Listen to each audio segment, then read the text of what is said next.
हर इंसान की एक कमजोरी होती है और उसी कमजोरी का लोग फायदा उठाते हैं। मेरे दोस्त, हर इंसान की एक कमजोरी होती है। कोई भी ऐसा इंसान नहीं होगा जिसकी कोई कमजोरी ना हो। और वो इंसान की कमजोरी अगर किसी को मालूम होता है तो सामने वाला उसको ब्लैकमेल करना शुरू कर देता है। तो मेरा कहने का मतलब ये है कि अपने कमजोरी को जितना ज्यादा हो सके दूसरों से शेयर मत करो। किसी का कमजोरी होती है किसी के बातों में आ जाने का, किसी की कमजोरी होती है उसका लालच, पैसा, किसी का कमजोरी होती है गुस्सा, किसी का कमजोरी होती है प्यार, किसी की कमजोरी होती है नफरत, किसी की कमजोरी होती है उसके अंदर की कुछ बीमारियां, किसी की कमजोरी होती है जैसे रावण का देखा होगा, उसका वध कोई नहीं कर सकता। उसकी कमजोरी थी, वीकनेस थी कि उसके नाभि में अमृत था जो सेक्रेसी उसका भाई ही जानता था। तो हर आदमी की एक कमजोरी होती है। आप अहिल्या का नाम सुने होंगे। अहिल्या जो थी गौतम बुद्ध की जो पत्नी थी। एक बार की बात है, गौतम बुद्ध समय से जाकर के गंगा स्नान करते थे।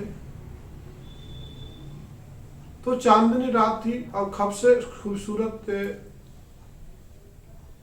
गौतम की वाइफ थी, गौतम भगवान की। उसकी खूबसूरती पे इंद्र भगवान जो है शारीरिक संबंध बनाने को उसमें दिमाग में आ गया। तो वो देखने लगे कि गौतम बुद्ध का टाइमिंग क्या है। तो चंद्रमा से पूछते हैं, अकेला आदमी पाप नहीं करता है। कभी भी कोई पाप को या पुण्य का कोई भी काम होता तो उसमें दो आदमी शरीक रहते हैं। और किसी के साथ कोई बलात्कार करता है तो दोनों की मर्जी से होती है। तो चंद्रमा भी मिल जाते हैं, इंद्र भगवान को सहायता करते हैं। इंद्र भगवान सबके अंदर में ही रहते थे। चंद्रमा हो या सूर्य हो, वायुदेव हो, सब लोग उनके अंदर में रहते थे।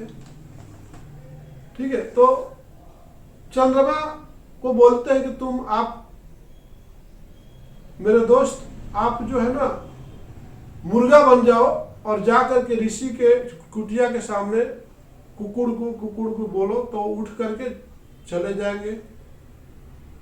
तो जाकर के चंद्रमा कुकुड़ को बोलता है महर्षि के कुटिया के सामने। महर्षि जी उठते हैं, सोते यार अभी तो बदन में दर्द हो रहा है लेकिन फिर भी लग रहा है मैं लेट हो गया क्या, सुबह हो गया। उठ करके अपना कमंडल उठाते हैं और गंगा नदी में निकल जाते हैं। गंगा नदी में जैसे जाते हैं इधर इंद्र भगवान आते हैं महर्षि का रूप धारण करके उनकी वाइफ के साथ शारीरिक संबंध बना रहे हैं।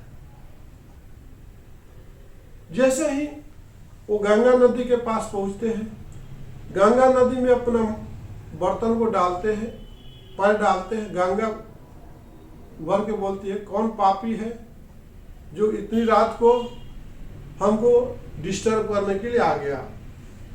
तो भगवान बोलते हैं महर्षि क्षमा करना माँ, मैं तो सोचा कि सुबह हो गया क्योंकि मुर्गा बोला था। अरे जा पापी, तेरे घर में अत्याचार हो रहा है, तुम इतना जल्दी क्यों आ गया। अरे महर्षि तुम बहुत बेवकूफ हो।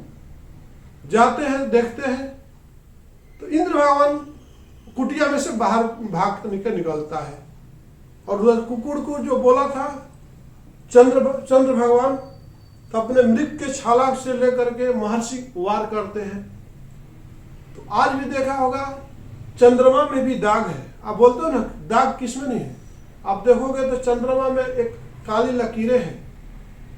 वही दाग वो बक्सर का, बिहार का रहने वाले महर्षि जी का मारा हुआ, बाद में अपने बीवी को श्राप देते हैं कि आप मेरे में या किसी और पुरुष के में तुमको फर्क नहीं मालूम हुआ, तुम दूसरे पुरुष के साथ कैसे सो गई।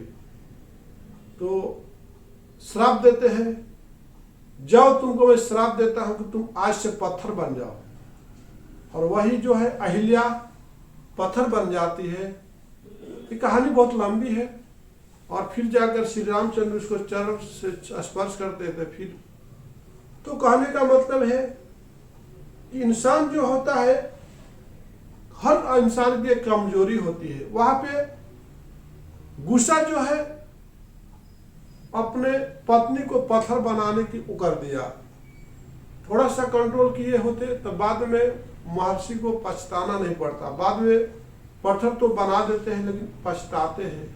वहां पर उनकी वाइफ की क्या दोष है। हूबहू सेम रूप धारण करके भगवान ही उसके साथ, इंद्र भगवान ही उसके गलती कर रहे हैं, तो अंतर्जामी तो नहीं है। तो हमें इंसान को अपने कमजोरी से बचना चाहिए। अपने कमजोरी को किसी को शेयर नहीं करना चाहिए। नमस्कार, धन्यवाद।